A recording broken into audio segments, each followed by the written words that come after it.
الرسل إلا الذين آمنوا وعملوا الصالحات وتواصوا بالحق وتواصوا بالصبر. صدق الله العظيم وصدق رسوله النبي الكريم. إن الله وملائكته يصلون على النبي يا أيها الذين آمنوا صلوا عليه وسلموا تسليما. الصلاة والسلام عليك يا سيدي يا رسول الله وعلى آلك وأصحابك يا سيدي يا حبيب الله. الصلاة والسلام عليك يا سيدي يا نبي الله وعلى آلك وأصحابك يا سيدي يا رحمة للعالمين. اللهم صل على سيدنا ومولانا محمد معدن الجود والکرم وآلہ وبارک وسلم. تمام تعریفیں حمد و ثنا، تعریف و توصیف اللہ جل مجدہ الکریم کے لیے. ہر قسم کے درود و سلام نبی محترم، شفیع محتشم، آقا کل، ختم رسول، دانا سبل، احمد مجتبیٰ جناب حضرت محمد مصطفیٰ صلی اللہ تعالی علیہ وسلم کی ذات والا صفات کے لیے. قرآن مجید کی سورہ عصر. صحابہ کرام علیہم رضوان کی عادت تھی کہ جب کسی سے ملاقات کرتے تو السلام علیکم کے بعد سورہ عصر کی تلاوت کیا کرتے تھے. اس کا مقصد ایک دوسرے کو سبق یاد کرانا ہوتا تھا، نئے سرے سے عزم نو کرنا ہوتا تھا. اس سورت کے مضامین ایک دوسرے کو یاد کرانا مقصد تھا. سورہ بڑی معروف ہے اور قرآن مجید کی جو الفاظ کے لحاظ سے مختصر صورتیں ہیں ان میں سے ایک ہے. اللہ تبارک و تعالی نے قسم اٹھا کے کہا والعصر، محبوب مجھے تیرے پاکیزہ زمانے کی قسم ہو. محبوب تیرے خوبصورت وقار والے، خلوص والے، پاکیزہ بھائی چارے والے تیرے زمانے کی مجھے قسم ہو. ان الانسان لفی خسر، بے شک انسان نقصان میں ہے. مطلق فرما دیا، تاکید لگا کے، ان الانسان لفی خسر، بے شک انسان نقصان میں ہے. یا اللہ سارے، فرمایا الا الذین، سوائے ان لوگوں کے. کون؟ جن میں چار خوبیاں پائی جائیں.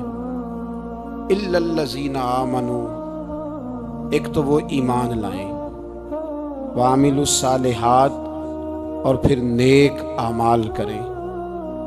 ایمان لائیں، نیک اعمال کریں اور پھر چپ نہ کر جائیں. وتواصوا بالحق، پھر حق بات کا اعلان کریں. ایمان لائیں، عمل صالح کریں. تیسرا کام کیا کرنا ہے؟ چلیں سارے بولیں گے تو اعلان بھی ہوگا نا. ایسے تھوڑی ہوگا کہ ایک دو آدمی اعلان کرے تو دنیا جاگ جائے. حق بات کا اعلان کرنا ہے. ایمان لانے کے بعد، عمل صالح کرنے کے بعد تیسرا حکم کیا ہے؟ آپس میں حق بات کی تلقین کرو. اور حق بات کی تم تلقین کرو اور پھر تمہیں کوئی کہے کچھ نہ، پھر تم پہ ظلم نہ ہو، پھر تمہیں ستایا نہ جائے. یہ کیسے ہو سکتا ہے؟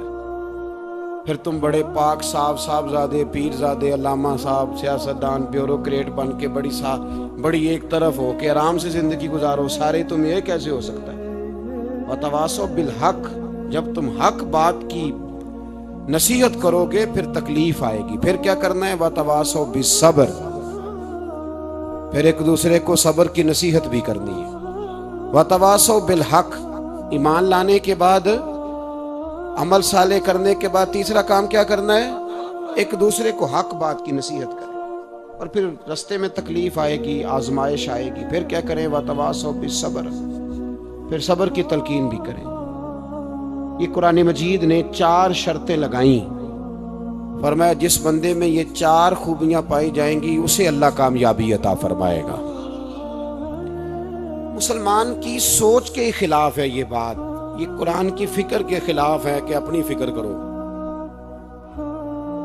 برما کے لیے، کشمیر کے لیے، فلسطین کے لیے بات نہ کرو، اپنی فکر کرو۔ یہ قرآن کی سوچ کے خلاف ہے، یہ قرآن کے پیغام کے خلاف ہے۔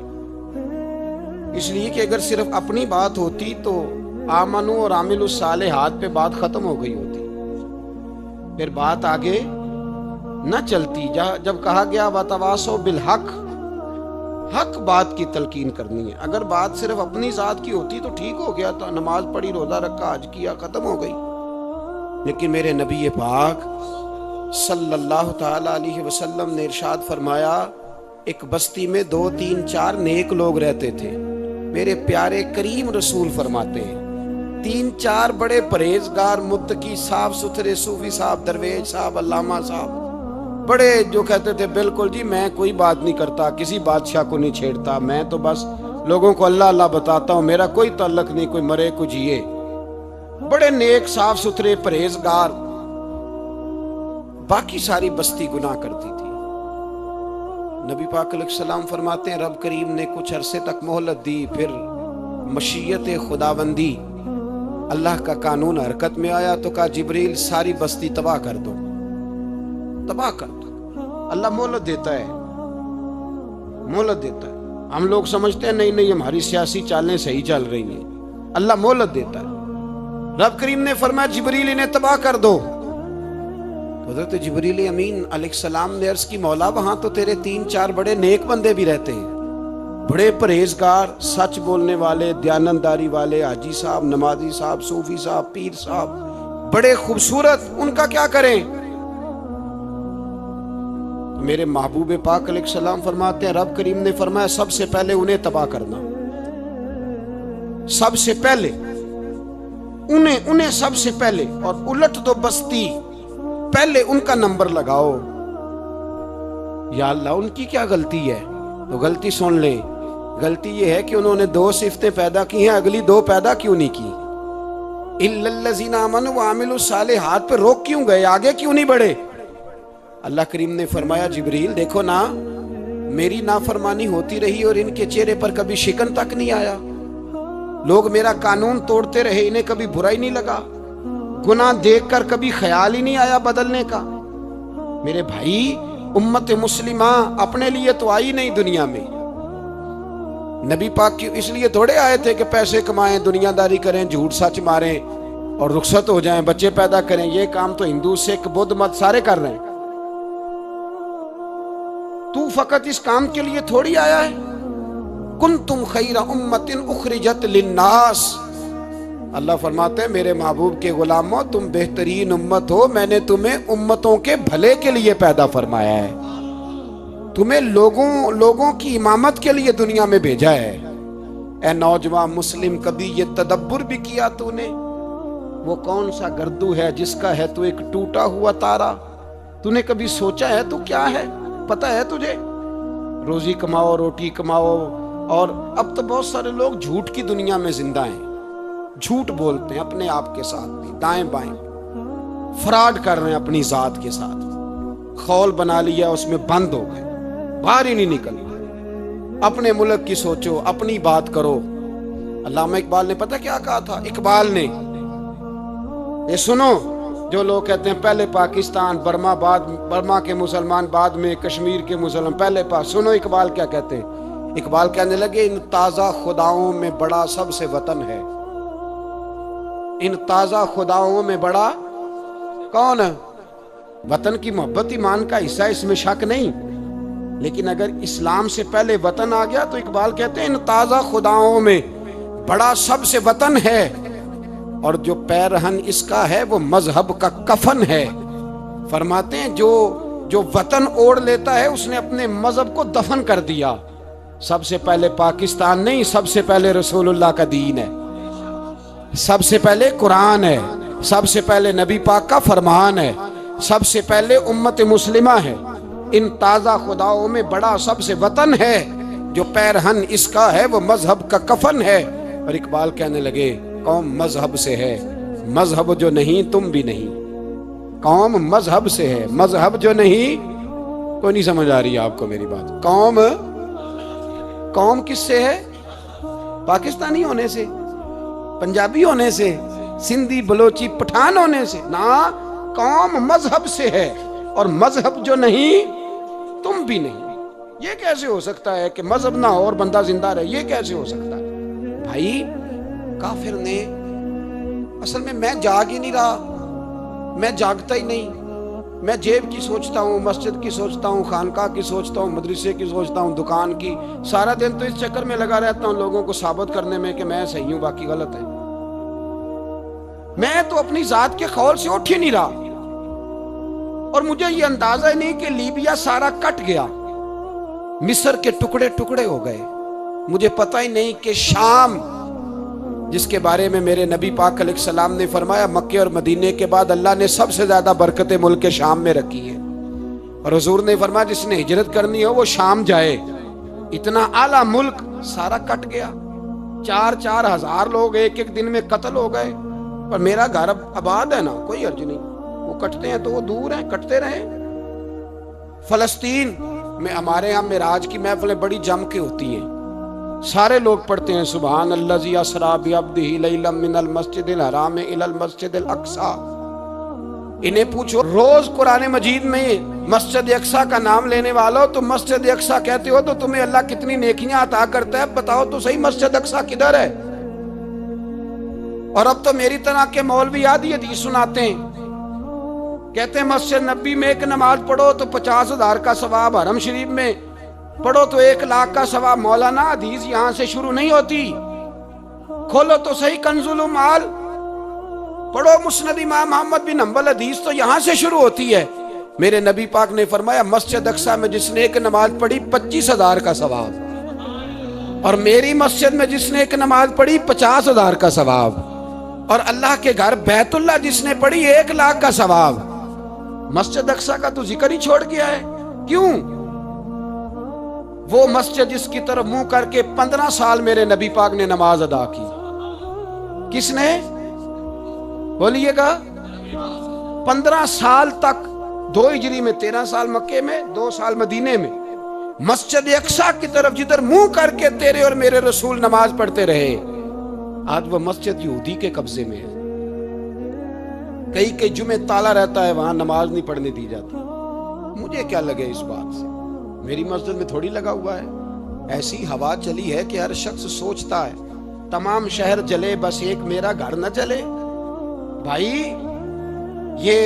یہ وہ دور ہے جس دور میں ذرا سی بھی کسی شخص کو تکلیف ہوتی ہے تو عالمی میڈیا پہ بات جاتی ہے، موبائل جیبوں میں فوراً تصویریں کیش ہوتی ہیں۔